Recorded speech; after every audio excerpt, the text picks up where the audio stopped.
Star heroine సమంతకు సంబంధించిన అనేక వార్తలు ఎప్పుడూ సోషల్ మీడియాలో వైరల్ అవుతూనే ఉంటాయి. ఈ బ్యూటీ సొంతంగా త్రేలాలా మూవింగ్ పిక్చర్ అనే నిర్మాణ సంస్థను ప్రారంభించింది. అయితే ఇందులోనే మా ఇంటి బంగారం అనే సినిమా చేస్తుంది. ఈ మూవీకి నందిని రెడ్డి దర్శకత్వం వహించగా సమంత కీలక పాత్రలో నటిస్తోంది. ఇక నందిని రెడ్డి సమంత మంచి స్నేహితులు. వీరు వీలైనప్పుడు కలిసి పార్టీలు చేసుకుంటారు. అయితే తాజాగా దర్శకురాలు నందిని రెడ్డి సమంతకు సంబంధించిన ఓ ఇంట్రెస్టింగ్ సీక్రెట్ తెలిపింది.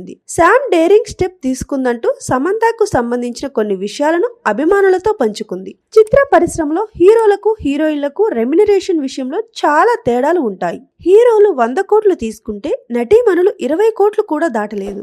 దీంతో శామ్ డేరింగ్ స్టెప్ తీసుకుందట. మార్పు తనతోనే మొదలవ్వాలని తన సినిమాలోనే అందరికీ సమానంగా జీతం ఇచ్చిందట. ఎలాంటి తేడాలు లేకుండా అందరినీ సమంత చూస్తుందని, ఇప్పటి వరకు ఇలా ఎవరూ చేయలేదని నందిని రెడ్డి చెప్పుకొచ్చారు.